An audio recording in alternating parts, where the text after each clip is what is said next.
número 170 del Compendio del Catecismo. ¿Qué vínculo existe entre la Iglesia Católica y las religiones no cristianas? El vínculo entre la Iglesia Católica y las religiones no cristianas proviene ante todo del origen y el fin comunes de todo el género humano. La Iglesia Católica reconoce que cuanto de bueno y verdadero se encuentra en las otras religiones viene de Dios, es reflejo de su verdad, puede preparar para la acogida del Evangelio y conducir hacia la unidad de la humanidad en la Iglesia de Cristo. Si en el punto anterior habíamos hablado de la relación de la Iglesia Católica con el pueblo judío, con el judaísmo, ahora habla de la relación con el resto de las religiones no cristianas. Como ves, por lo tanto, hay una diferenciación clara. Una cosa es el judaísmo, en el que sí que reconocemos que hay una revelación de Dios, y otra cosa es el resto de las religiones no cristianas, con las cuales, sin embargo, también reconocemos una fraternidad. Fratelli tutti, ¿no? Es el título de esa encíclica del Papa, en la que nos recuerda que en ese sentido creatural somos todos, todos los habitantes y todas las religiones somos hermanos, en un sentido, digamos, de origen en cuanto al origen y el fin de nuestra existencia. Todos tenemos el mismo origen y todos tenemos el mismo fin. Todos hemos nacido de Dios y todos volvemos a Dios. Y en ese sentido ya solamente y fundamentalmente por eso estamos hermanados. Tener el mismo origen y tener el mismo destino hermana mucho, obviamente. Y partiendo de ahí, damos un paso más. Todo cuanto hay de bueno, obviamente este punto no entra aquí a discernir qué hay de bueno y qué no hay de bueno en esta religión y en la otra, no entra, ¿no?, a hacer ese discernimiento, pero lo que sí que afirma es que todo lo que hay de bueno en las demás religiones, en última instancia, viene de Dios, es reflejo, ¿no?, es reflejo de la unidad, de la bondad divina. Aunque no sea igual propiamente o estrictamente revelación, pero es que el hombre también tiene capacidad, una cierta capacidad natural de conocer a Dios. Por lo tanto, cuanto hay de bueno en todas las religiones, tiene en Dios su origen, y reconocemos tantas cosas buenas en todas las religiones, ¿no?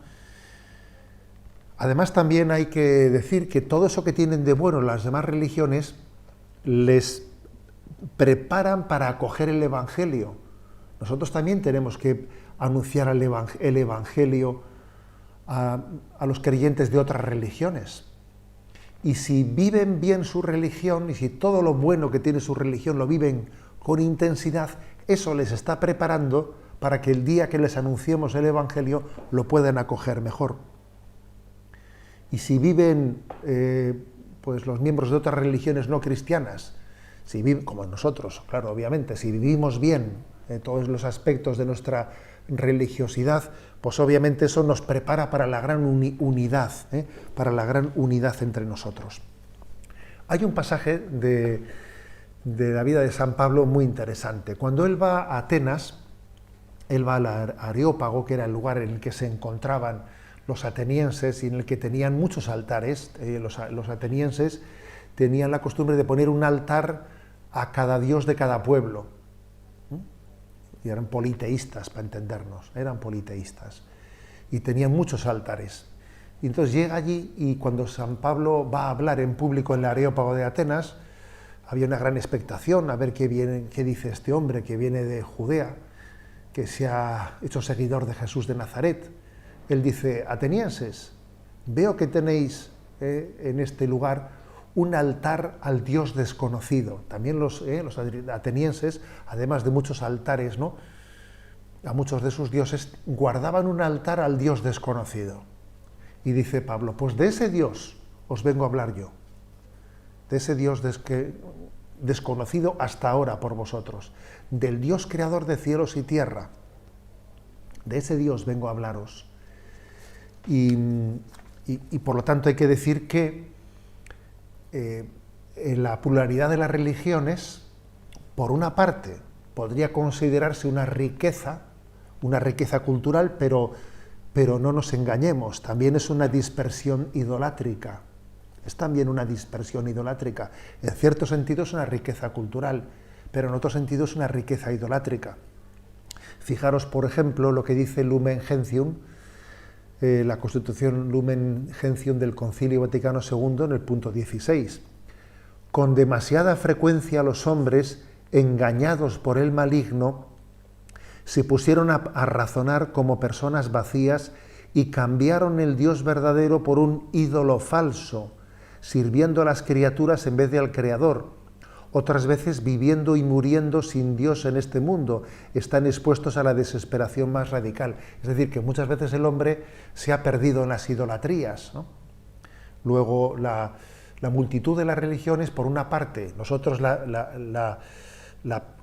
la vivimos, la concebimos como una riqueza en la que descubrimos huellas de Dios, semillas de Dios, que están presentes en todas las religiones, hay semillas de Dios, pero por otra parte también vemos una gran dispersión idolátrica, ¿no? De manera que, por lo tanto, después de haber hecho esa afirmación de hermandad universal, que es un compromiso para nosotros tener esa hermandad con todas las religiones, nos reafirmamos en esa encomienda de Jesús de trabajar para que haya un solo rebaño y un solo pastor.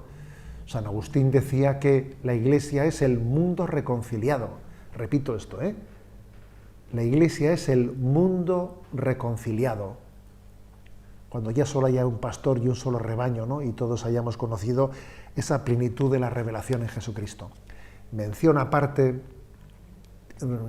igual requiere nuestra consideración hacia el mundo islámico, porque aunque el mundo islámico no forme parte, ¿no?, de esa revelación de los judíos, sin embargo, sí es una religión monoteísta, que cree también en Abraham, que cree en el Dios creador, que cree en el Dios juez misericordioso y que cree también que Jesús es un profeta. Por eso el Concilio Vaticano II hace una mención especial de nuestra relación también con los hermanos del Islam.